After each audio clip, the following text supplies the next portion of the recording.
Hello and welcome to Tonight at 8 from the RSGB. For many years, speech was carried over wireless using traditional analogue techniques such as amplitude or frequency modulation. But just as much of the world has gone digital, amateur radio has also embraced this exciting technology, and you can now communicate over digital voice using a variety of different modes. But what's the difference between them? How do you get started? And what does all the jargon mean? Well, tonight's presenter is Tim Kirby, GW4VXE, and he promises to help make digital voice much clearer to understand. Hello, Tim. Can you give us an overview of what you'll be covering tonight? Hello, David. Hello, everyone. Absolutely. Well, I think we're going to try and cover everything that you said. No pressure, making it simple. But I hope it's going to be a nice, light, informative session talking about the different digital modes that we see in amateur radio around the UK. We'll look at those. We'll look at how you get started, how you can use them on the air. What you can do if you haven't even got a radio, maybe you can. I'll tell you some ways that you can listen and perhaps get involved.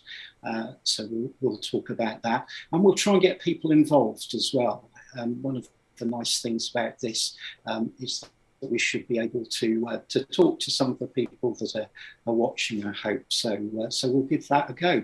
So that's the plan. Let's see how it goes. Well, it sounds fantastic, Tim. We're looking forward to it. But before your presentation, a reminder that if you're watching this on Monday, the 7th of March, then this is live and you can ask questions and make comments on either BATC or YouTube at any time during the presentation or straight afterwards. Please include your first name and call sign if you have one within every message. And note that you can make this video stream fill your screen on most devices, usually by double clicking on the picture or pressing the full screen button. But now let's go back to Tim to find all about digital voice. Thank you very much, David. Well, good evening, everyone, and welcome to A Bluffer's Guide to Digital Voice. Why, you might ask, as somebody did on Twitter the other day, why do you call it A Bluffer's Guide? I can only see, this was a Canadian guy, said, I can only see reference to bluffing in terms of gambling. Well, I think what I wanted to tell you is that I don't claim to be any particular expert in digital voice. I know a bit here and there, but hopefully by the end of this, I'll have been able to give you a bit of an idea of what's involved, bit of a look behind what's happening, try and demystify some of the jargon, because there is quite a bit of jargon, I must admit. So we'll have a look at that, and I hope it'll give you some interest and see what you think. So yeah, that's a bit about the bluffer. So please don't assume that I know everything. If you ask me a question I don't know the answer, I'm quite happy to say so, but we'll find out for you from somebody who does know what they're talking about.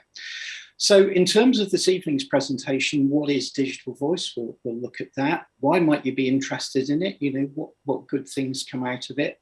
We'll talk a little bit about the more common digital voice systems that are used in amateur radio. There we are, a little bit about the jargon. What's a code plug? If you've talked to anybody about digital radio, probably about the third word, every third word that you heard was code plug. So what's one of those? We'll talk a little bit about that. What's a hotspot? You might have heard about those. Bit of a fun one there. Is it real radio? When I've talked about these sort of things to clubs in the past, you know, I sort of get 2/3 of the way through the evening, and some guy at the back sucks his teeth and says, well, but is it real radio? So we'll talk a little bit about that. And I know I often get asked, which is the best system? You know, which one of these different systems that we'll talk about, which is going to be the best for me? So I'll try and address that, and we'll try and do a little audience participation as well. So let's see how it goes. So what do I mean by digital voice? Well, there's a few modes that I put down there. Those were all the ones that I could think of that were used in the amateur. In amateur radio, D-Star, DMR, Fusion. I should actually call it C4FM, and I'll tell you a little bit about that. Newcomer, M17, and I want to tell you about that because that's something that looks pretty exciting and pretty interesting as something coming up. NXDN and P25, those are two modes which are used in amateur radio, but not so much in the UK. Australia and the US, I think, have a reasonable amount of P25 and a little bit of NXDN as well. But anyway, we'll talk about all that stuff. And I should say, you know, all those modes are incompatible with each other by and large. So if you've got a D-Star handheld, a Fusion handheld, will they talk to each other? No. They will if you switch them both to FM, but you know, the digital mode itself won't. They're completely incompatible. So you know, that's it. Really is a VHS and Betamax type scenario. There are some ways, by the way, that the two different systems, and if I could hold a DMR handheld as well, you know, it would be the same. The DMR handheld won't talk to either of them either. But there are ways that those different systems can talk to each other by a magic box in the middle. So we'll talk a little bit about that. But I did want to say to you, because it was something that I didn't realise when I first started playing around with digital radio handhelds. You know, I assumed that they would, you know, just do the digital stuff, but actually they do FM as well. So you can, you know, have talk to people on your local analog repeater with them and so on, and that all works very well. Well, why might you find some of this interesting? You know, I think it has a certain, you know, some people dismiss it, don't they? You know, we'll talk about the not real radio thing later on. But you know, why might you find it interesting? Well, I think when I first came into radio, your typical person was, you know, had some interest in radio and they probably had some electronics background. Well, you know, the world has changed, and I think quite a lot of people coming into the hobby these days have perhaps got less of an electronics background, but maybe a little bit more of a computing background. Maybe they have both, and you know, that's very cool as well. But I think, you know, for some people, the combination of radio and computing can be really attractive, and you know, it's something that I really enjoy. You know, I sort of, one of the things that I love about IT is making things work, and finding out why they don't work when they don't work, which is quite often, really, isn't it? But you know, and I find that's fascinating in the sort of digital radio scenario. Why isn't something working? How can I make that work? So you know, that can be quite interesting. And I think, you know, if you're interested in talking to people, and not every radio amateur is interested in talking to people, but if you are interested in talking to people, then this stuff enables some really great conversations on a worldwide basis. And of course, it doesn't discriminate by license. You know, you don't need to run more than 10 watts doing this stuff. You know, most of the time you're perhaps using a few milliwatts or something. So a foundation license can very, very easily get involved. You know, just to give you an example, I had a lovely QSO last week, I think it was, with a guy up in Alaska, and of course, you know, the quality of it was amazing. And we were able to talk about, you know, the winters there, the light, you know, when it gets light, how long it stays light in the winter, not very long at all, and you know, the wildlife there and so on. Just, you know, just a wonderful QSO. Really enjoyed that, and I think, you know, you'd struggle to do that on HF, wouldn't you? It just kind of wouldn't happen. So, so I think that can be really nice, and you know, I have lots of interesting technical conversations about, you know, how the stuff works as well. So that's great. And it doesn't require big aerials, big amplifiers, or depend on sunspots. It does, of course, rely on internet connectivity. And I'm not saying that we should throw away our big aerials, our HF amplifiers, our VHF amplifiers, as the BBC World Service has discovered. Actually, they knew all the time. But as they have reacted to over the last week or so, they've put some shortwave frequencies back on the air to cover the Ukraine and Russia because of the lack of internet connectivity. So that because the streaming services obviously don't work anymore if the internet connections are unreliable. So we have to think about those things as well. So DMR or digital radio, great stuff, but you are at the whim of an internet connection, if you like. So we have to think about that. And like any other aspect, I suppose, of amateur radio, there's plenty to learn about if you choose to. So that's why I think you might find it interesting. Maybe you have some other ideas yourself. So I mentioned a little bit of audience participation. Help if I could say participation, wouldn't it? But so when we cover each mode, what I'll do, I'll put a call out on the appropriate reflector or talk group that I've shown below. And I thought if I showed you them now, anybody who's got some of this gear around in the hotspot, if you fancy getting involved, you can program it up and maybe you can give me a call when we get to it. So I've appropriated some of the quieter Welsh talk groups and so on for the evening. So I don't think we should have too many problems. So D-Star, if you've got D-Star DCS005W, I'll try and demystify all this stuff later, I promise. DMR, if you've got Brandmeister, talk group 23570. And if you're on Fusion, if you go to FCS 004-38, FCS 004-38, and we'll see what we can do.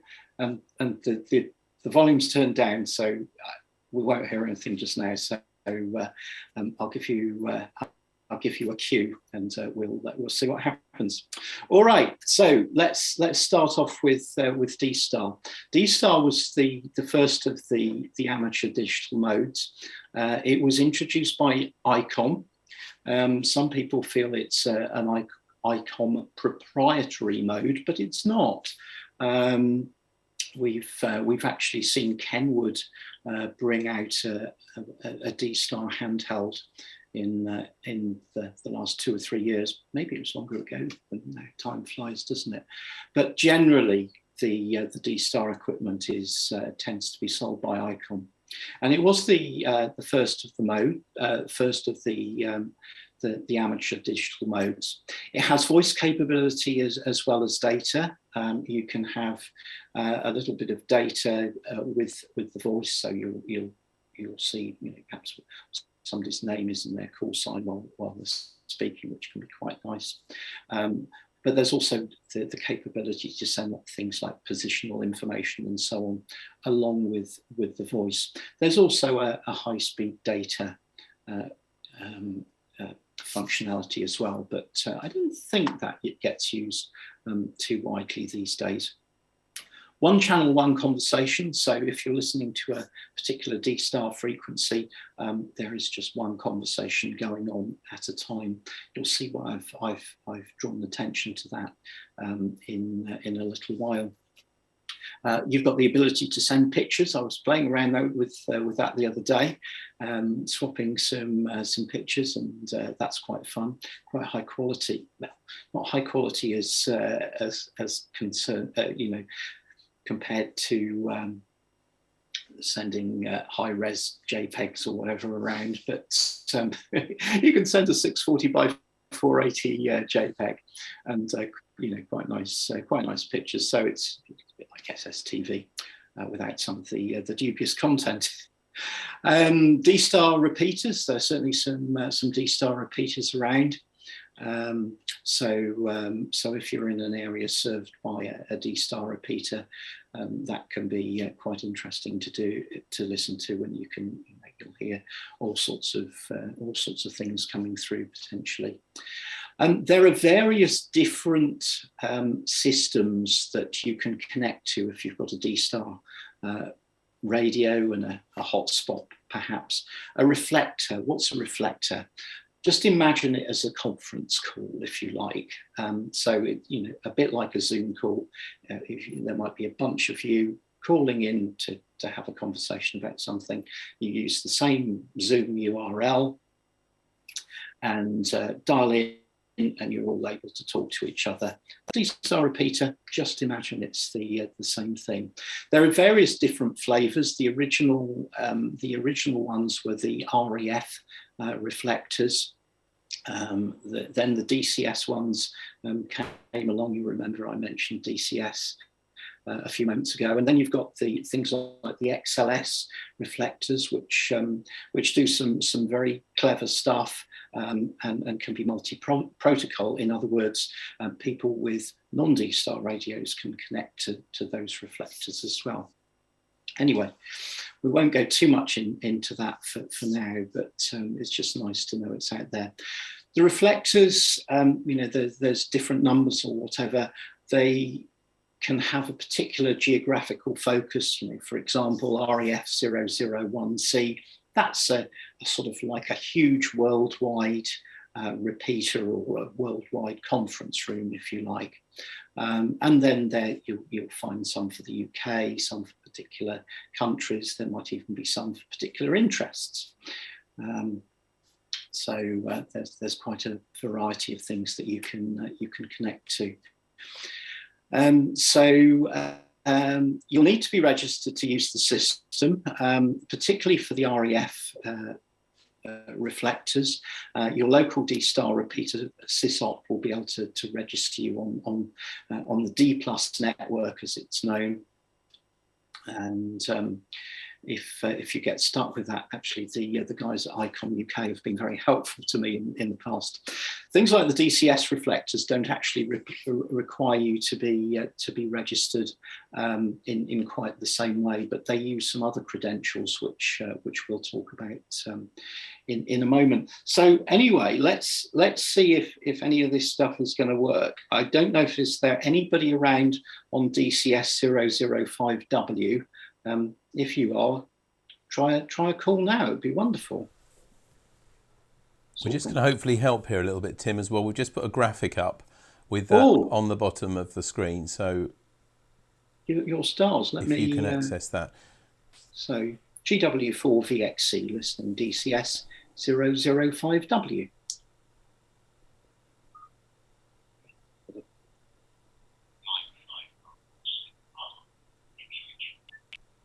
Like 5 Bravo Oscar Papa, thank you so much for calling from Ipswich.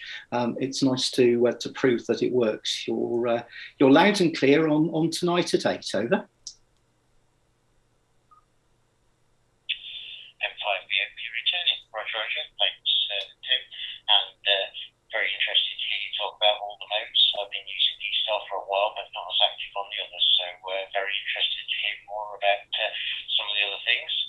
And yes, particularly interested in using D-Star to send digital pictures, and had an article about that in Radcom about a year or so ago. And of course, there's a new ID52 handheld radio that can send and receive pictures all by itself. So very interested in that space at the moment. Back to you. That's brilliant. Thanks ever so much. And in fact, I saw some of your pictures being transmitted the other day. That was super. Lovely. Thanks ever so much for calling. I must push on, but I really appreciate the demo. Take care and see you later. GW4VXC. Well, don't you love it when when a plan comes together? So that was a little demonstration of D-Star. I hope you could hear that the quality of the audio was quite nice. By the way, I'm using one of the little ICOM ID52s, which I've got here.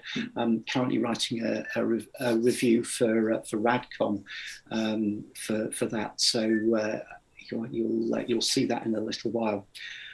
All right, a little bit more. Let's go on to DMR now, Digital Mobile Radio. It was a standard that was first ratified in 2005, and Motorola were behind it primarily. It's widely used commercially, so a lot of businesses and so on use large councils and things like that. For the road sweepers or whatever may well use things like DMR. It has one channel, so 12.5 kc channel, but you can have two conversations at the same time.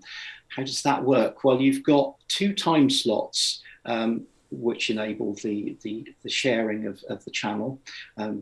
If you want to look up how time division multiple access works, this is two slots, and I think they're something like 30 milliseconds apart. That number might be wrong, but it does mean that on a single channel you can have two conversations going on at the same time, which is quite good and quite interesting. And so you'll very often hear people talk, when you're talking to people about DMR, you'll hear people talking about time slot 1, time slot 2. So that's what that's all about.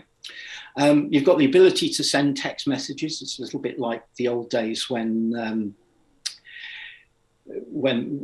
different cell phone providers, you couldn't send text messages between the different providers, and then they built a bridge between them. It's all a little bit in its infancy, and one radio won't necessarily talk to another radio by text message. So that it's not brilliant, but it can be quite fun to try and swap some text messages over the air.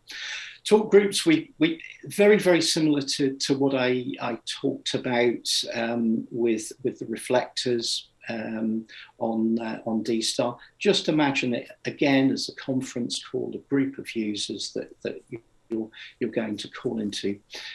So, for example, on Brandmeister, there's a UK calling talk group 235. There's a Welsh talk group 2356, so you can see that there's sort of different regions. There's even talk groups for specific interests. So, for example, AMSAT is on talk group 98006. Don't worry, you can look all the stuff up. You don't need to remember it, but if you get stuck, just drop me an email and I'll be pleased to try and help. Don't worry too much about the difference between talk groups and reflectors. It's confusing, and I'm not sure I understand it properly, so I'll only confuse you if I talk about it. But primarily, talk groups is the main thing to be aware of. Now, there are multiple DMR networks that are available in this country around the world. The very first one was it's now called Phoenix. I think it was DMR Plus at the outset. And then, there was a bit of a falling out, and the Brandmeister network was created because they didn't like the way that the original guys were doing it. And then, of course, there's another falling out, and things like Free DMR and TGIF.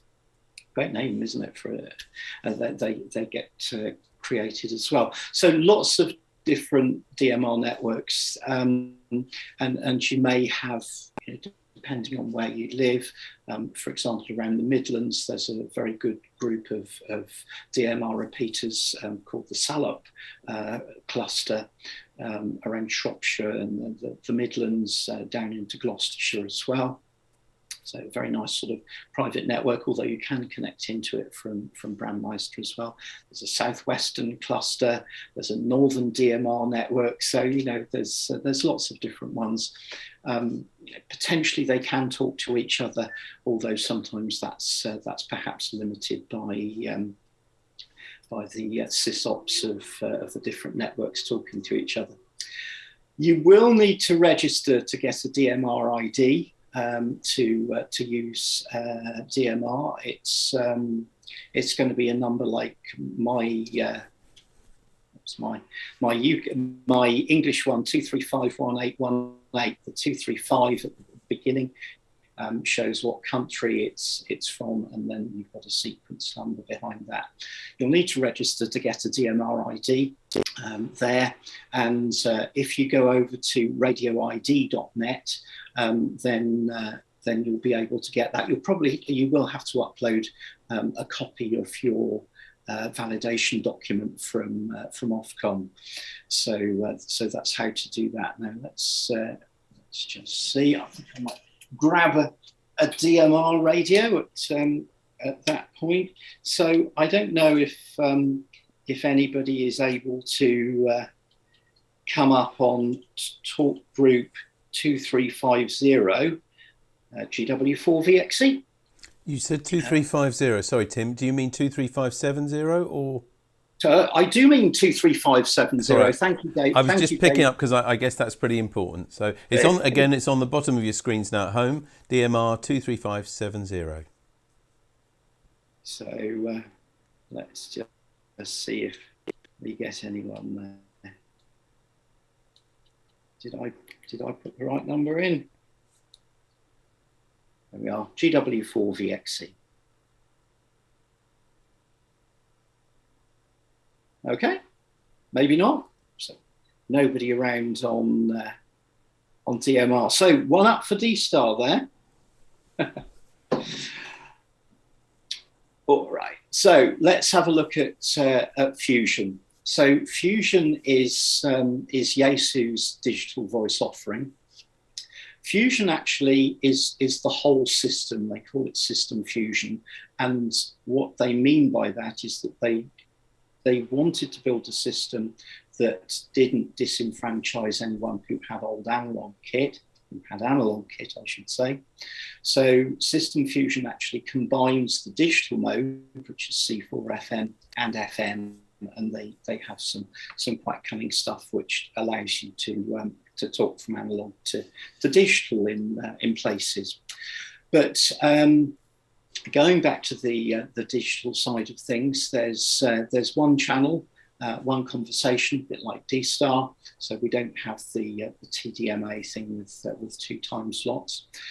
You've got the ability to have sort of regular quality voice and some data alongside it. So again, showing things like name and call sign, perhaps a location or something like that. So you've got what they call the DN mode. And then there's the high quality voice mode, which is known as VW. And that devotes the whole bandwidth to carrying the voice data, and that does sound pretty good. And there's also a data mode as well, so you've also got the ability to send pictures with things like, if you've seen Yaesu, they've got a snapshot microphone which has got a camera in the end of it, and you can play around with that, which was quite interesting. Not amazing quality pictures, but it's quite fun to be able to do it if you're out and about. The Yaesu digital linking is called WiresX, and this is their sort of networking system, and they have reflectors and rooms, which again, just imagine them as conference calls, if you like, and so you can use that through, and we'll talk a little bit about through the hotspots and how you can do that. They also, with some of the newer radios, have a sort of personal hotspot capability. So you can plug the radio into a computer and it will sort of route things through the internet and allow you to connect into the WiresX system, which can be quite fun. You don't have to register on the Fusion system unless you want to run one of the WiresX nodes, in which case you just fill in the form and they give you a number and so on. But you can just pick up a Fusion radio, tap your call sign into it, and away you go on the network. There's no registration required. And there are a number of different systems that you can connect to with your Fusion radio, which have also evolved over the years. So let's just wait for my slide to to update. Yeah, so a quick look at a digital radio network. I don't really want to dwell on this. I borrowed this slide from K0FHS, but I just wanted to give you a little bit of an idea about how it works. So we've got somebody with a handheld there, and they're communicating with their hotspot, which, and we'll talk a little bit about hotspot in a minute, but imagine it's a computer-controlled transceiver which receives what the handheld's sends it through the internet to a big conferencing server in the middle, which then spits it out to all the other people that are listening. And although, you know, we've got hotspot there, that could be a repeater. I'll tell you about the difference between a hotspot and a repeater in a minute. But broadly, it's just the amount of coverage that we're talking about. A hotspot tends to be a personal device, whereas a repeater, just like your normal analog repeater, is up on a hill for as many people as possible to use it. And you know, there's lots of lines here showing how different systems can talk to each other, but we don't need to dwell too much on that. But I just really wanted to show you that the individual repeaters, the hotspots, communicate through the internet to other hotspots and repeaters. So the bit in the middle is probably going through the internet rather than RF, but your communication with the hotspot or the repeater is going through RF. All right, so I promised you a little bit of jargon busting stuff. What's a code plug? What's a hotspot? Well, let's try and get through it reasonably quickly. A code plug, it applies predominantly to DMR radios, and it's just about the configuration of your radio. If you could refer to a code plug, I suppose, in the same way that if you've got a whole bunch of memories in your FM handheld, download that onto your computer, and you can sort of change the frequencies and the CSS tones and things like that and upload it back. You could call that a code plug. It's essentially the same thing, but with a DMR radio, it's just a little bit more that we have to manage. So it'll contain information on the channels in your radio, you know, what frequencies there are on, repeater shift, etc., as well as the DMR parameters. Talk about that in a second. It'll group the different channels together and in zones, and that might be a geographical thing. So, you know, you might have a zone for when I'm in Gloucestershire, for example, or when I'm in Wales. I might have different zones. You can group it as you like.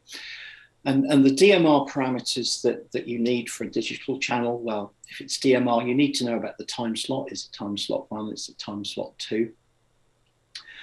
What about the color code? Well, that's the digital equivalent of CTCSS, so that, you know, if you've got the two stations using the same channel, it's to try and reduce interference. So it's a digital version of CTCSS. By function, it doesn't work in the same way. You need to know about the talk group that you want to transmit on, and the receive group list as well. So that's just making sure what DMR talk groups is your radio listening on. Different radios are set up in different ways.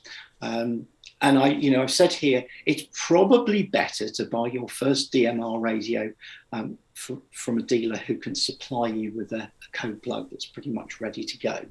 And, you know, many of the dealers in the UK will do that. If you buy a DMR radio off eBay or off Amazon, it will come almost certainly with a very basic code plug with frequencies that are not related to the amateur bands and so on and so forth. So you'll need to get in and hack that around to make it work. And, you know, people are quite good at sharing code plugs and so on. And actually, it's really interesting to build a simple code plug to try and get your head around it. But until you've sort of got got some way in DMR, I wouldn't really recommend that you do that until you've got it working and started to understand. And then, maybe make your own code plug for your hotspot, so you can change things around a little bit, and your local repeater and so on. So that's what it's all about. But when you're starting off, try and get an up-to-date code plug, and you'll pretty much be able to switch it on and get going. All right. So what's a hotspot? Well, we've been talking about it. It's almost like a miniature repeater, but I've said it's a micro transmitter and receiver, internet-enabled computer capable of receiving and transmitting those digital radio signals, converting them to data, and sending them across the internet. There are various different types of hotspot, and we'll talk a little bit about those. The majority of them are called MMDVM devices, a bit more jargon for you, I'm afraid. Multi-mode digital voice modem. I think I got that right. I'm sure I did. And the hotspot can deal with all the digital modes that we're talking about this evening. And you can connect them up to your Wi-Fi. You can plug them into the internet router. Some people, when they're out in the car, they might have a hotspot tethered via Wi-Fi to their mobile phone, so that they can have a listen to digital radio while they're out and about. I've seen that done on a canal boat, or even when people are out for a walk.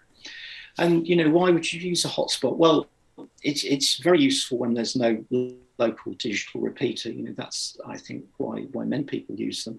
But the other reason, of course, is that you can configure them as you like. Nobody's going to complain if you start changing the talk groups around to see, try and listen to something that you're particularly interested in. Whereas if you're changing around the talk groups on your local DMR repeater, it might be a way to annoy some people. So I think it gives you a certain amount of flexibility. So a hotspot, by and large, runs about 10 milliwatts, and obviously it depends what the terrain is, but I think you'd probably get sort of 300 or 400 yards out of your hotspot on the little stubby antenna that you can see on the slide, depending on where it is in the house. If you wanted to go a bit further, put it on an upstairs window ledge or something like that, and you'll get a bit more coverage out of it.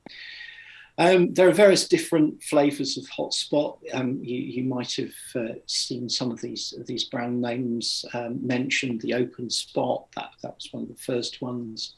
They've got the OpenSpot 3 out now, I think, which is quite nice. There's a range of devices from DV Mega, based in the UK. In fact, they even have one particular hotspot. Particularly if you're interested in getting started, you don't have a digital radio, they've got a sort of USB type device that you plug into your computer, and you can connect to the various digital radio networks and use the microphone and speaker in your computer and talk to people that way. So that might be interesting to some people, but they've also got some other more typical hotspot type devices. The ZoomSpot, that's one of the ones that I use. But if you've ever looked at hotspots on eBay, you've probably seen a whole bunch of MMDVM type devices from China at various different prices. And in fact, when I was thinking about giving this talk, I thought it'd be really interesting to get a sense of how well those cheap devices work, because I thought, does a £30 one work as well as a £100 one or whatever? And I think there is some variation, but I don't know if you've seen the latest TX Factor, but Mike puts together a MMDVM device, and he shows you how to do it, and he and Bob play around a little bit with the digital hotspots. So if you haven't seen that latest TX Factor, do have a look, because it's quite interesting in terms of the process of building a MMDVM, and it's it might make quite a nice little project if you fancy playing around with that. How do you control the hotspot? Well, remembering that it's a computer controlling it, there's some software that sits on the top of it.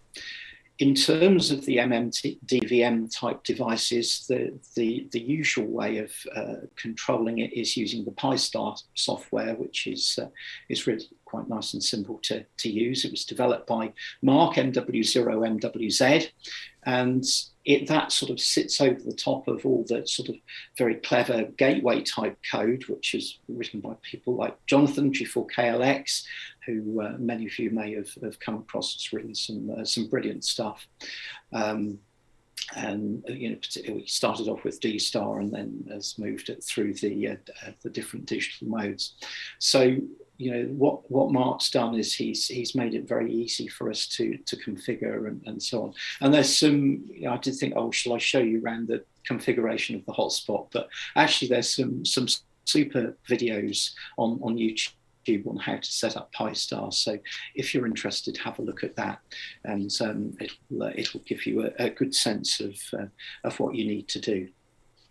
A few tips and tricks for talk groups. Well, with DMR, you can, if rather like I did when I unsuccessfully tried to call somebody on the Wales DMR talk group, I can set up a dynamic talk group, and that means it's a talk group that I'm just establishing for a little while. In other words, it's not always present on my hotspot because perhaps I don't always want to listen to that talk group or something like that. And you can do that. You can send the data to the hotspot. It'll connect you up. And then once you've had enough, you can send a 4000, which is just a code that you send, press the PTT, and it'll disconnect you. If there are particular talk groups that you want to listen to all the time, you can set them up as static talk groups, and perhaps unsurprisingly, that means that they're there all the time. The way to do that is on the Brandmeister DMR network, at least, you log into the Brandmeister network website. You'll need to create a user ID, and you can set up particular static talk groups for your hotspot. It'll show you my hotspots, and it'll have the DMR ID, and you click on that, and it just gives you the option to say, well, these are the talk groups that I'd like sent to my hotspot all the time. And this means that you can listen to multiple talk groups at once.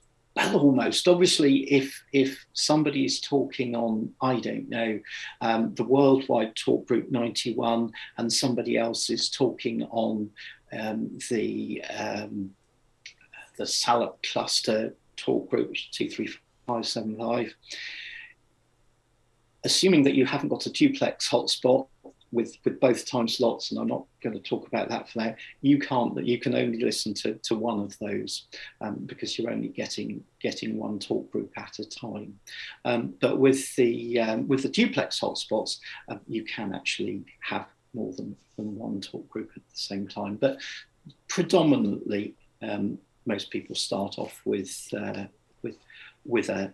a simplex hotspot. So although you can set up 4 or 5 talk groups to appear on your hotspot, you'll only get one of them at a time. All right. So what else can we talk about? Let's just there we go.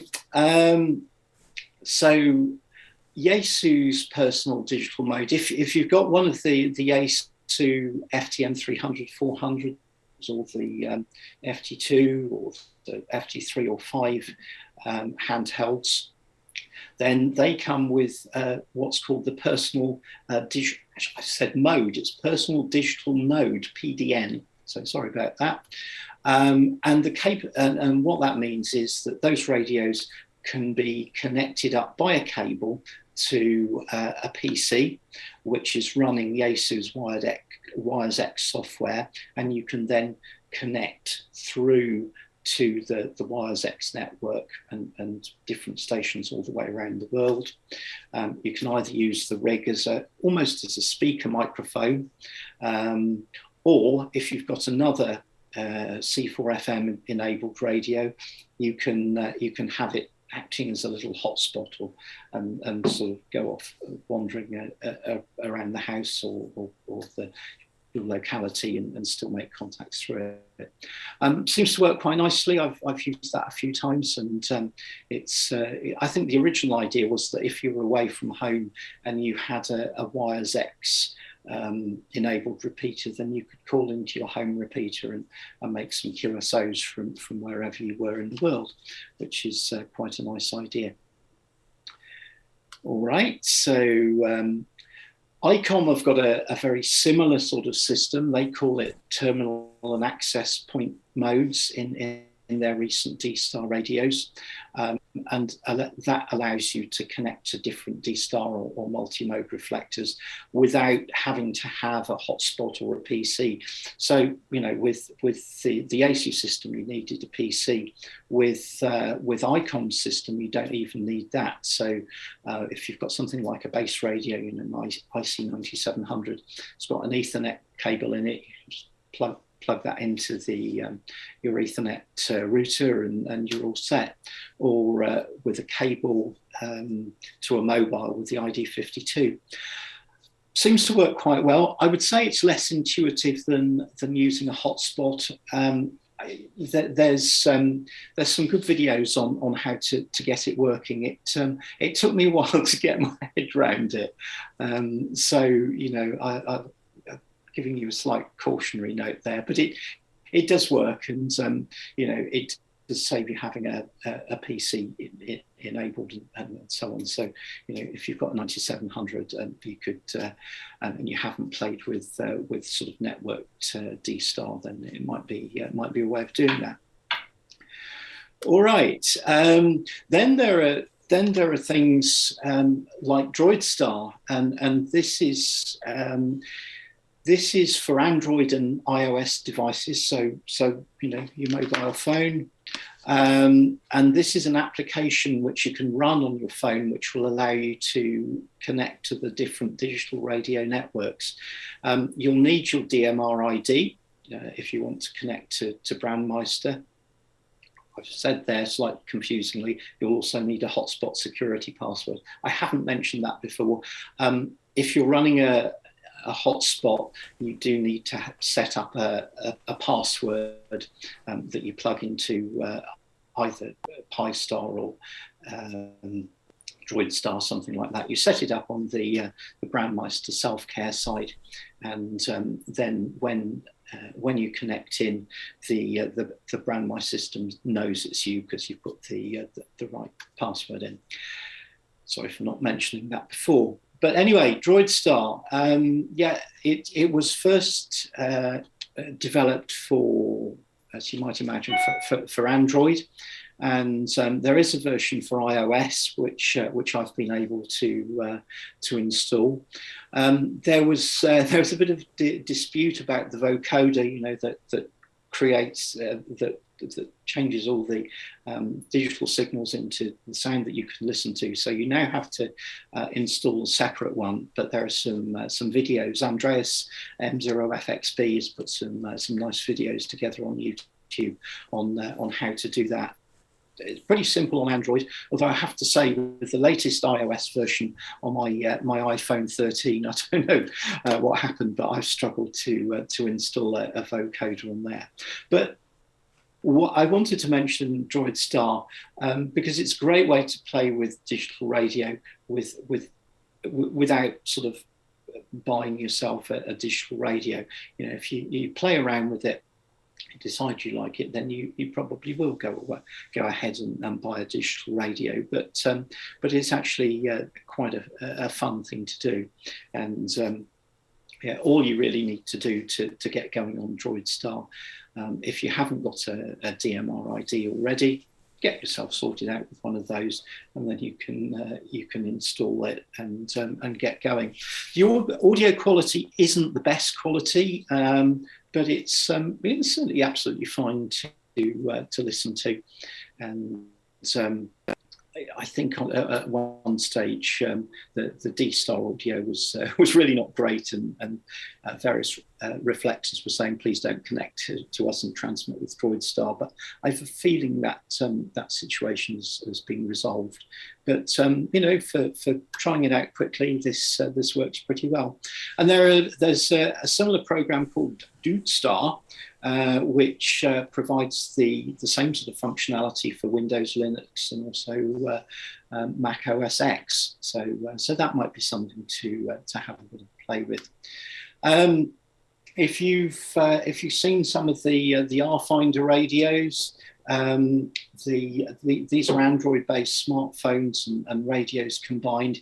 They have the ability to connect directly to the Brandmeister network, something that they've called DMR over IP, and they actually have an app. The app it works. You don't need a hotspot, so you can just run it. You can sort of go out for a walk, and you don't need to take a hotspot with you. It's all routed through the internet, which is really good. And one of the nice things about the RFinder radios, I guess, is that there's sort of no code plug, so all the DMR parameters can be programmed from the front screen. This is pretty much emerging functionality. There's they've been working on this for a little while, and the beta program has been really interesting to be a part of. And if anybody's got one of these RFinder radios that you haven't done anything with for a little while, if you like playing around, being on the bleeding edge, then I really recommend you have a play with some of this stuff. They're going to put some APRS-like functionality with messaging on into the app fairly soon as well. If you don't like being on the bleeding edge, the version in the Play Store is nice and stable, and will still give you the DMR over IP in a nice solid way. All right, so let's talk a little bit about M17, open source amateur radio. And this has been around for a little while. It's a community of open source developers and radio enthusiasts, and they've been building, truly open source technology, and they've started to put together some builds for some of the radios that you can see there. Some of the Titera radios. I think if you want to run M17 on the Titera MD380 and 390, I think there's a little hardware mod that you have to do. If you look at the M17 website, just Google it. There's a hardware mod to do. I have a feeling the Radio Odyssey GD77, if you've got one of those, I don't think there's a hardware mod. So that might be, if you fancy playing around with M17, then there's, and without sort of getting into the radio, something like that might be fun to try. But this is all really emerging and is quite interesting. I've probably got more questions than answers for you at this stage. There's a list of the different M17 reflectors at the URL I've shown there. By the way, if anybody wants these slides, probably the easiest thing to do is drop me an email over the next few days, and if there's anything that's of any use, happy to send you a PDF of the slides, completely not a problem. DroidStar that we were talking about on the Android phone does support M17 if you want to have a listen and see what's going on. Pi-Star doesn't currently support M17, although the code is written that the MMDVM functionality does. So hopefully it won't be too far away that Pi-Star will support M17, and then we can start to play around with it in the same model with one of those radios, using the hotspot and perhaps having some interesting conversations. But I think it's really interesting to see that the amateur community, the open source community, has come together and said, no, we don't want to reuse some of this commercial stuff. We want to build our own. What a fantastic project, and a really good bit of amateur spirit there, I think. If anybody's watching that's involved in M17 on a sort of day-to-day basis, I'd love to know a good reflector to listen to hear some activity, as I be good to hear what's going on. So if anybody's got any information there, it'd be great to hear from you, and gladly tell everybody about it, of course. All right, so this is the slide that I used to talk about this stuff to radio clubs and so on. And this sort of stage in the evening, there'd be a sucking of teeth. Oh, is it real radio? What's real radio? Is it Morse code? It's not. Is it AM? It is not. Is it valve power amplifiers? It is not. But I think we all have a very different view of what real radio is. It's the radio that engages us. And I think, I hope some of you will have seen, as we've talked through some of it, at alarming speed, because there's so much to cover, isn't there? But there's an awful lot to this stuff, and there's a lot of development going on. There's a lot of new things happening, which can be exciting. So there's lots of experimentation, lots of things which I think are in the amateur spirit. So, I think that the is it real radio? I'm being a bit facetious there, but I want to sort of take these things head on, and I think it's very much up to us what each of us describe as real radio. All right, so getting to the end, I guess. The $1 million question: which is the best system? So, am I going to tell you to invest in D-Star? Am I going to suggest you buy a DMR radio, Fusion radio? Well, of course, I'm not. They all have their pros and cons. And I suppose what I would say is, if you want to use the equipment on air, so in other words, you've got a local repeater, you'll probably want to use whatever digital system is predominant in your area. So, for example, around here, we've got a couple of Fusion-based repeaters, so it sort of makes sense to have Fusion gear in the car or something like that. But if you want to use if you haven't got any of that stuff, and you just want to try stuff out with a hotspot, then pick whichever system interests you the most. I would say Fusion is probably the simplest to set up. There's sort of no code pluggy type stuff to do, but it's a little bit more expensive. DMR equipment is probably the cheapest. You can get some quite cheap DMR radios if you look around. But again, beware for the beginner, because they're not going to come with a code plug, so you're going to need some, either to set that up yourself or get some help to do that. So, they all work pretty well. And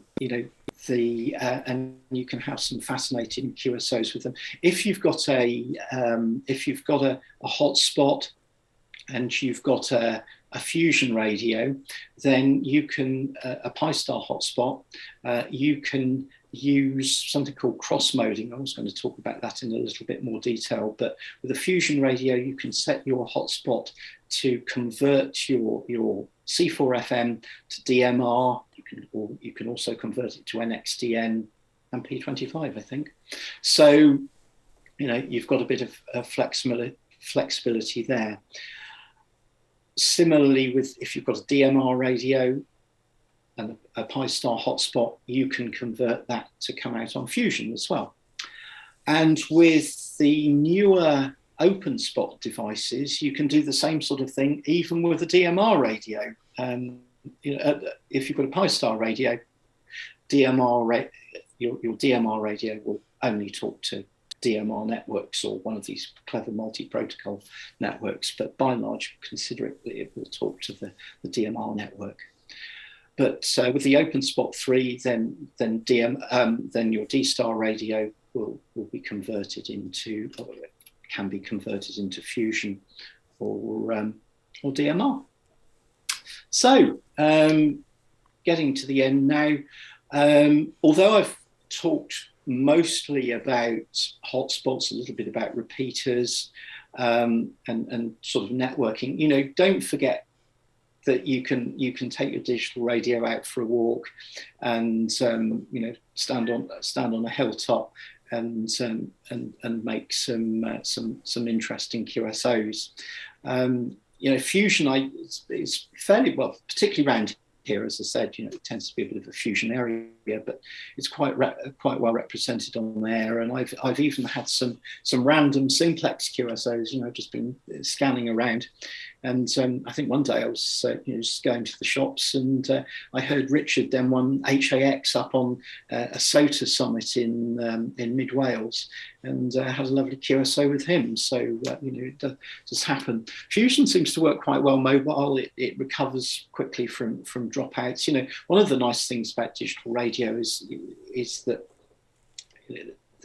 even if you've got a little bit of weak signal, as long as you've got enough signal, then you've still got really good quality audio. Once you start to lose that last bit of signal, it'll start to twang. You all know what it sounds like, because your mobile phones do the same sort of thing, and then it just falls off a cliff. But Fusion works quite well and seems to recover quite quickly from dropouts. It seemed to me sort of years ago that D-Star didn't recover quite so quickly from dropouts, but I have a sense that the newer D-Star radios, I think they've done something, and maybe there's a bit more processor power or something like that, and they seem to recover from the dropouts that happen if you're mobile or in poor location. So that's quite interesting. And it's quite fun to try digital QSOs with handhelds over difficult paths and see what's possible. I've seen video of DMR QSOs from one end of the Med to another when there's a bit of tropo going on, and so on. So kind of fun to try that sort of stuff out. And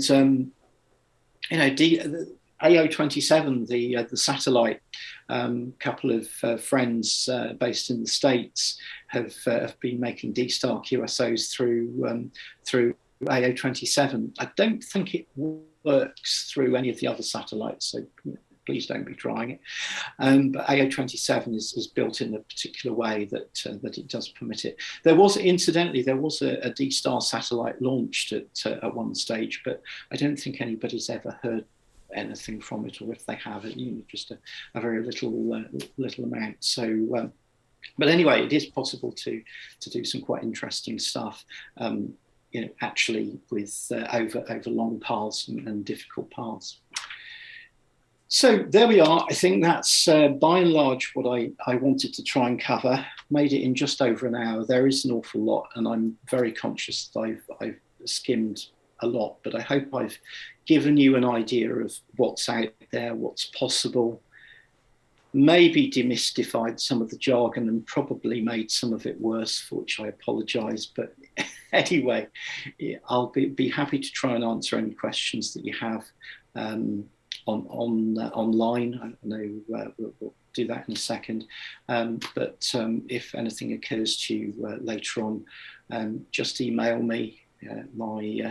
My email is longworthtim@gmail.com. Very happy to try and answer any questions that you have, or you can find me on Twitter at GW4VXC. And as I say, I may not know the answer, but I'll probably know where I can find somebody that does know about it. So thank you so much for listening. I hope you found it interesting. And with that, I'm going to pass it back to David. Thank you very much, Tim. As you say, questions. So we've already got quite a few nice comments and questions that I'll bring to you in a moment. But if you do have a question for Tim and haven't already done so, please do it now, either on YouTube chat or BATC messaging. And please don't forget to include your first name and your call sign if you have one as well. One of the things I'd like to just start with, though, Tim, is I'm sure it's just an oversight, but you didn't, I don't think, try Fusion. And I wondered about that. You might have people sitting there waiting to try it, and I wondered if you wanted to do that.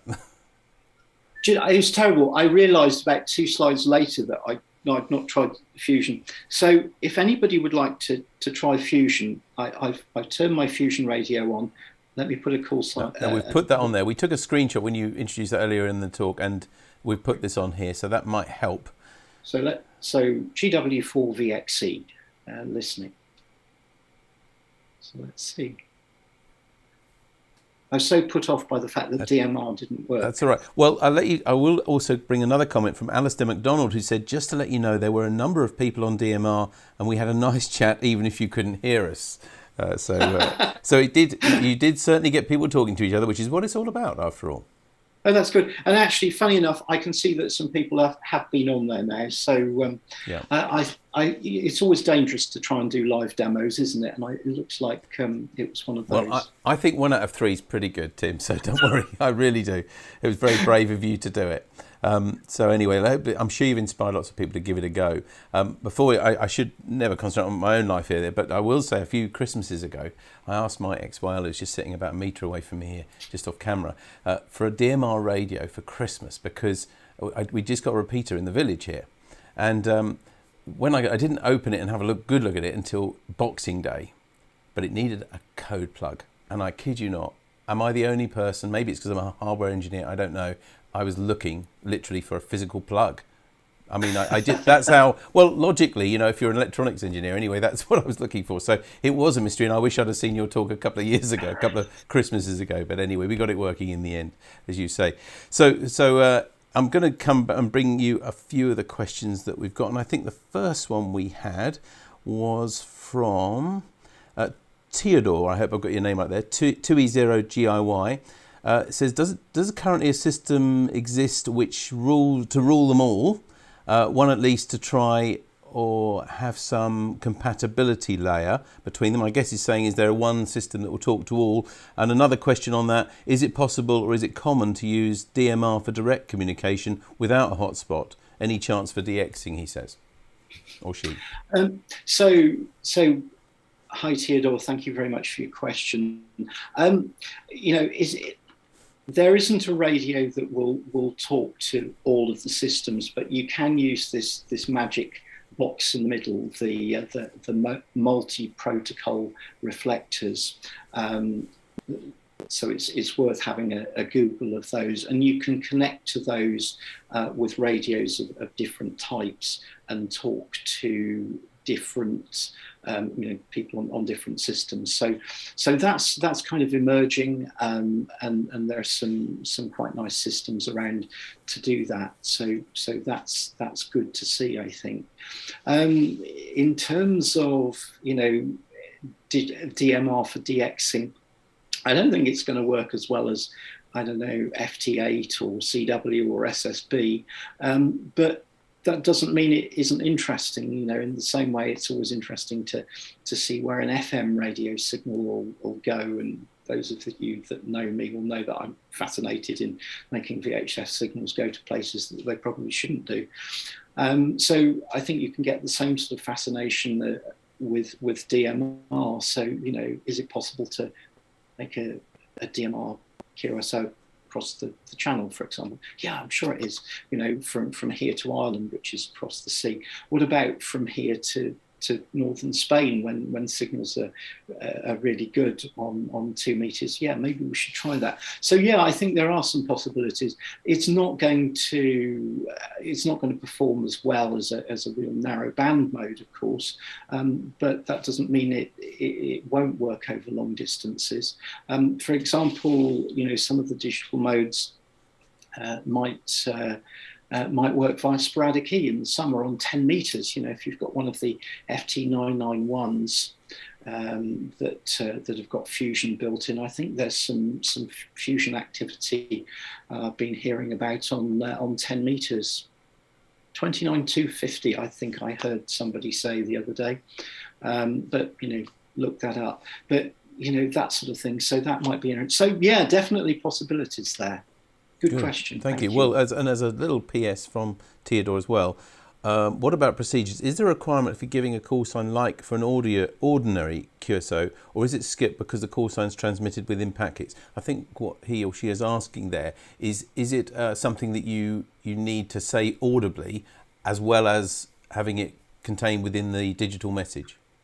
I think most people do, I think is the answer to that, and procedures tend to be the same.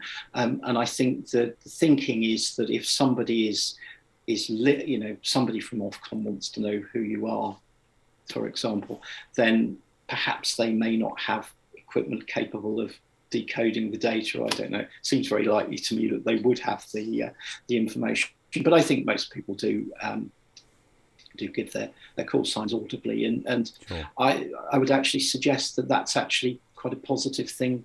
When we're not always able to look at our radio's displays or something like that. So I think it's probably good practice. Good practice, absolutely. So Jeff ON8NT over on BATC says, what is transcoding? Transcoding. Hi Jeff, nice to hear you. So that's converting one type of digital modulation to another. So transcoding, an example of that might be from D-Star, changing that D-Star signal into something that can be received on a fusion radio, for example. So it's changing the bits, and it's changing the format of the bits and bytes, spitting them out in the other format. That's probably the worst description of technical transcoding that you'll ever get in your life, but kind of how it works. Well, it's every day. It does seem to me that this is a hobby. I mean, I think that most people agree at the heart of amateur radio, and if you look at our license indeed, it says experimentation. So as well as the communication aspect, it is about experimenting. And would it be fair to say that if you enjoy dabbling with software and computers and things like that, that this is an ideal aspect of amateur radio for you?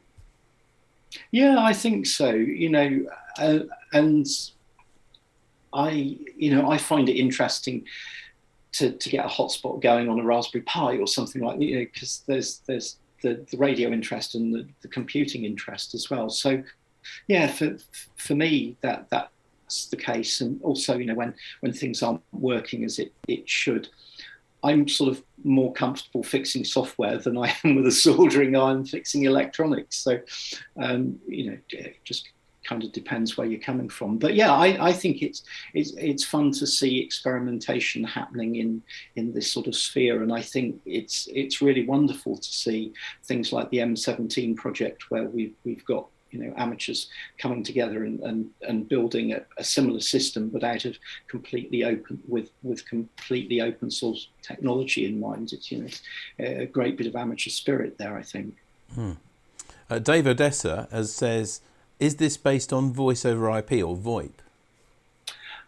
So some of it is voice over IP.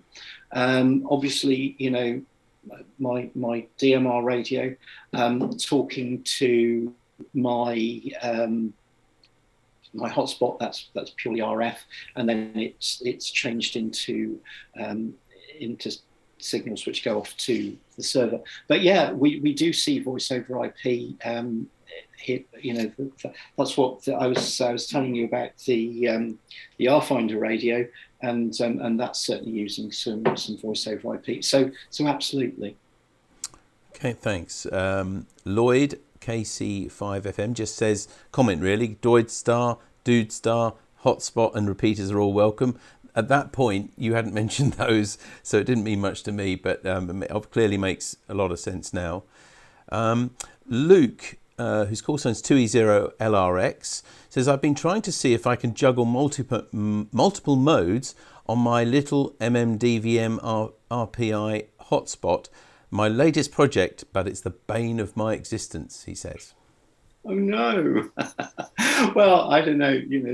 I suppose that's the flip side of experimentation. It can be very frustrating while you're trying to get it working, can't it? Hopefully you will be able to get that going. I was going to say that I had my MMDVM hotspot was running DMR. Well, it is actually receiving DMR now, and it was nice to see that Mark MW0MZM, who's the man behind Pi-Star, just popped up on the. Can you show it? Actually, could you hold it up to the screen, just so that people at home can get an idea of the sort of thing they can see? The screen's just gone off. Actually, can you? Yeah, of course it has. Yeah, that's okay. There we go. I don't know, Mark, if you're listening. There we are, if you can transmit again, it'd be amazing. But perhaps he isn't. Perhaps it just appeared there, which anyway, that gives you a. There is leave it on just for a moment, would you? Because the other thing is, and I maybe should have mentioned it earlier, there is a bit of latency because we're streaming digitally as well. And so on YouTube and on BATC, there is a 20 to 30 second typically delay. So if you want to leave it on for just a little bit longer, then maybe Mark will come on and I'll stop talking if he does. Meantime, if I can ask you another question though, Tim. DX Scotland, that's all I've got, I'm afraid, so I don't have a name. My first radio in the 80s was the size of a washing machine. He or she says, it's amazing that we can talk on a small handheld around the world. I've embraced the changes in technology and enjoy all aspects. Yeah, I was thinking about this presentation this afternoon as I was out mowing the grass, and I think it's really good, isn't it, that we can have these contacts using what's essentially simple equipment.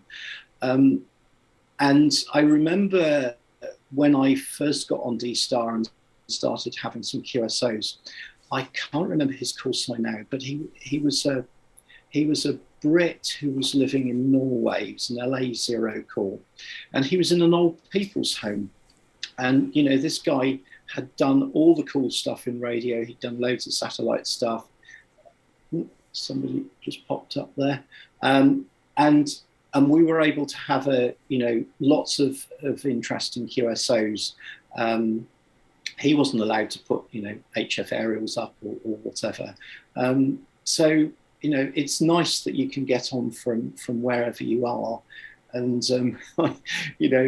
let's hope we all go on for as long as we can. But it might be a way of keeping on the air when we're not able to put those big aerials up anymore. Yeah, I think that's a really excellent point, Tim. Actually, it has made the hobby be able to continue for that gentleman that you mentioned. Then, very good point. Neville ZL2BNE says, are there devices, hotspots, that allow the use of an analog VHF UHF radio and portable, does the device have A to D and D to A conversion? I hope that makes sense. Right. So what we're looking at there is taking an FM signal and spitting it out on a digital network. I'm pretty excuse me. I'm pretty sure I've read about something, and maybe it was a. I can't remember what it was now. Certainly, Yaesu's Fusion have some capabilities there, and one of the things that they do, if you have one of their HRI 200 boxes, you can set it in analog mode, but you can have it connected to various digital Wires X reflectors. So there's a huge Wires X system called America Link, which has got gazillions of repeaters all around the US and further afield as well connected to. But you can actually connect to that using an analog system. So yeah, there is some stuff there. Obviously, you do tend to get more out of it if you've got a digital device, but certainly Yaesu provide that. And I think I've read something somewhere else, but it's not sort of mainstream. So that might have been an analog radio going into sort of network radio, voice over IP type stuff. So there's probably something around, but not mainstream. Nothing off the shelf. Okay. Dave Odessa has come back with another question. Will this system compete with Echolink? Well, I think it kind of does, but they're different sorts of systems, if you like. Echolink, as you probably know, is purely analog. Works really well. You can run that on your phone, and there are many repeaters around the world which are Echolink enabled, and so I can connect my local repeater in Fishguard up with one somewhere else, which is really, really fun to do. So it kind of does the same sort of thing. Echolink, as you know, sort of works across the internet by linking different repeaters nodes. phones, etc. But the radio is essentially analog still, isn't it? It's traditional FM. Exactly. So yeah, it kind of does the same sort of thing, but with analog tech. Of course, but. Phil G6 at DLJ, on that point, he just says personally he is not aware of any hotspots mentioned supporting analog or Echolink. So that's what he thinks to that. Richard G4KRW says, great presentation, thanks. Tim, how can we find out which system is most popular in any given area? Good question. That's a really good question. I suppose one of the things you could do is have a look on the UK Repeater.net website and have a look in your area and see what digital repeaters there are around. That doesn't give you an idea of how widely they're used, but it at least gives you a starting point to know what the repeaters are and what systems they're using. So that would be something to do. And I think, the other thing is ask around on air and try and get a sense of what people are using. Ask the local club or people. It usually is, predominantly one flavour rather than another, but, it's hard to, in some areas you've got a cross, you might have a D-Star repeater and a Fusion repeater as well. So, it's almost who you talk to. Thank you. Chris 2E0EEY says, you don't actually need a Fusion radio. If you have Pi-Star and MMDVM, it's possible to cross mode like DMR to YSF. So you can also connect with a DMR. Absolutely. Yes. Yeah. That was, I covered that very, very quickly, but yes, as Chris says, thank you. There is the cross-moding capability in Pi-Star, YSF to DMR to YSF, and the other way around. So that gives you a lot of flexibility. So as I say, Fusion radios are kind of simpler to program. So if you fancy having a play with DMR as well, then that's one way to do it. Good, have a go at going. Okay, Jeff on BATC 0N8NT has come back and says you can do D-Star on HF with an IC7100. Some USA nets are around, he says. That's interesting, isn't it? On HF, I wouldn't have thought you'd have the bandwidth, really, would you?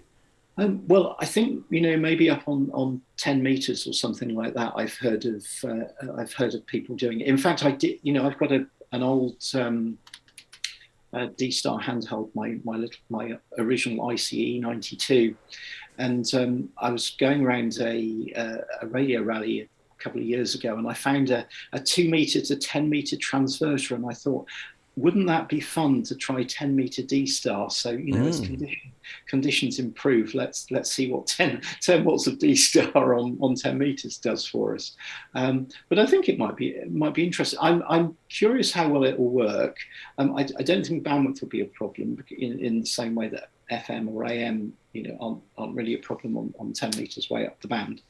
But I wonder whether things like the phase distortion and so on will mess up the digital signal, but I don't know. I think that'd be fun. Is there quite a bit? I mean, we're not going to get too heavy into it, but is there quite a bit of sort of error checking and things like that you have in digital systems, and then it resends and that sort of thing? A lot of handshaking.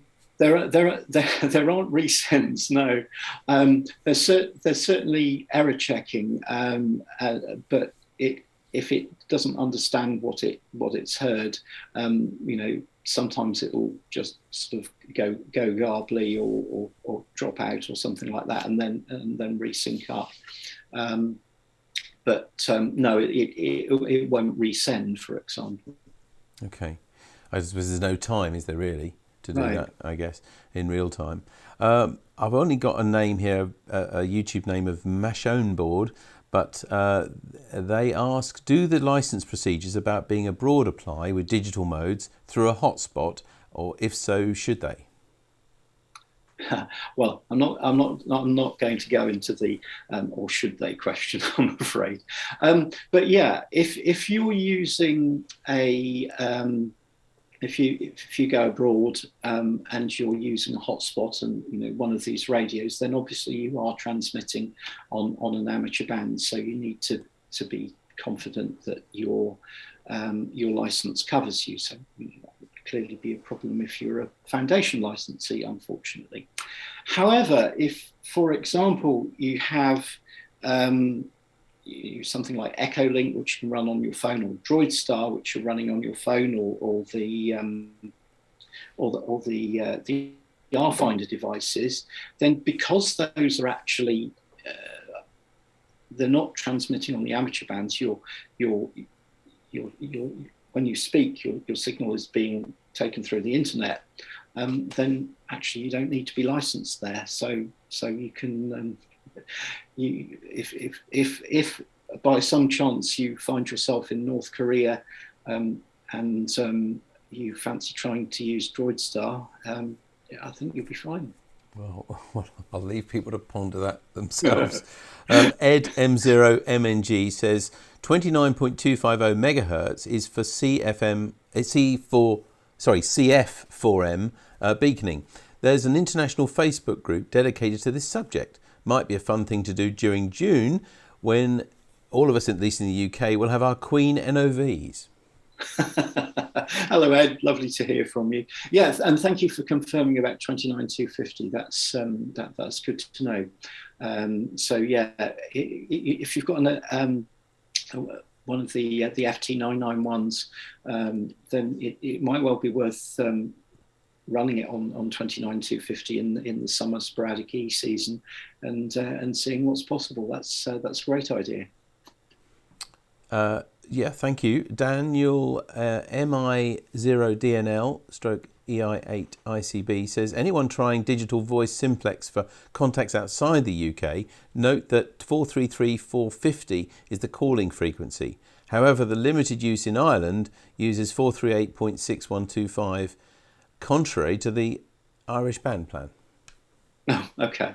Well, that's good to know, because I have a lovely path to Ireland from here, so I'll bear that in mind. Yeah, perhaps it would be helpful for me to mention the simplex frequencies. On 2 meters is 144.6125, and I think 77s is 438.6125. Pretty sure that's right.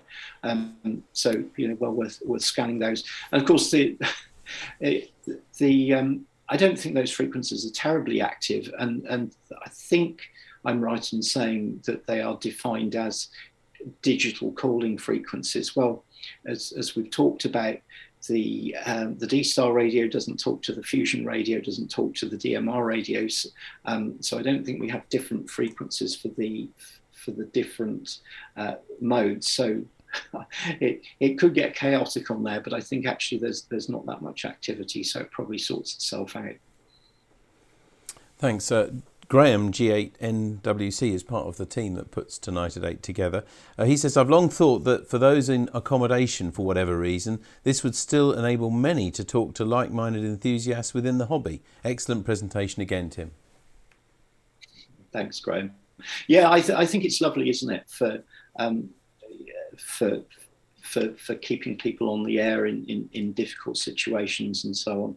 And I can think of a couple of people who've had to sort of move and to radio unfriendly locations, but they keep on the air with digital radio, and I think that's really nice. Yes, in fact, Phil Bridges comes on and says, as Tim touched on with the chap in Norway, with all of us living longer and some of us winding up in housing where there could be antenna restrictions, digital presents exciting opportunity. So lots of endorsement for that. Again, I've only got a call, a name rather of Jimbo888. The Repeater Book app on your mobile is pretty useful too. And bandwidth on D-Star is 6.25 kilohertz. Actually, just looking as well over again on BATC, Jeff's come back and says even on 80 metres you can do D-Star, apparently. Amazing. Well, yeah, I'm sure you can. I probably wouldn't be terribly popular if the band was very busy, but yeah, I'm sure you can. I can imagine that. Again, I'm sorry, I got no name except Hairy Paul. Very Oh, I easy. know Harry Paul. Oh, do you? Okay. Well, maybe I just don't have their call sign. Very easy to. Sorry. So, MM7WAB.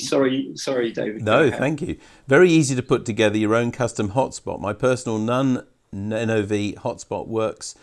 Excuse me, MW milliwatts, I guess that is on narrow FM, wide FM, and DMR, and can link into the Freestar network, Echolink, Peanut, etc., using the MD380 on 70 centimeters. That was a DMR, wasn't it? All good fun, he says.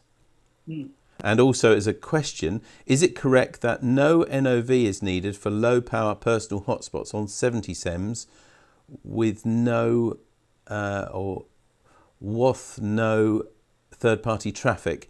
Need NOV for gateway to carry third-party traffic? Question mark. That's again from Paul MM7WAB.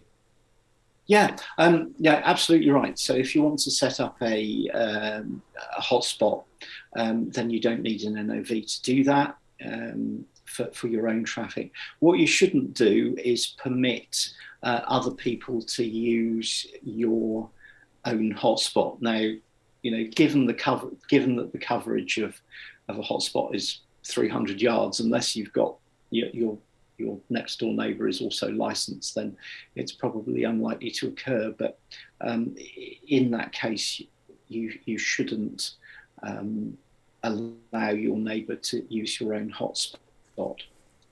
And there is, in fact, some functionality in Pi-Star that allows you to satisfy that. You click that, and only your own call sign can use the hotspot.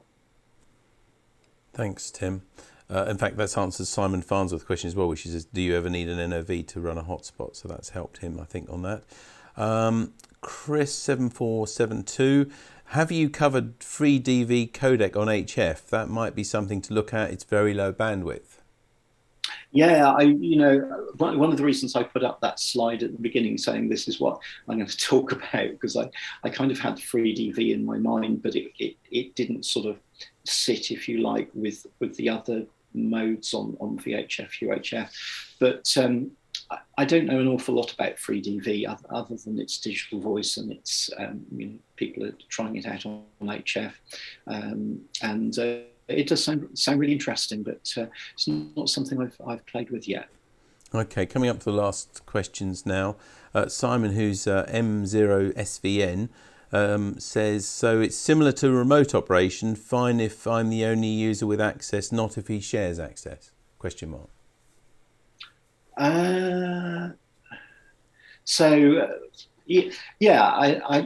It just has to be you that's operating through your hotspot. So I think that's all we can really say about it. But you wouldn't be able to share access. I suppose interesting points with I was thinking of you had a hotspot at home, David. What you've got 2 licensees in the house. Mm-hmm. Yes. So we I don't think Ofcom are going to beat you up about that, are they? No, okay, but we probably should just explain how it is. In fact, what Steve G8SFR says, who's of the ETCC, oh, yes. So he's of the authority then, he says, no matter what the power level, if you're allowing others to use your station, you need an NOV. No doubt I'll be getting lots of new applications soon, he says. Hello, Steve. Thank you.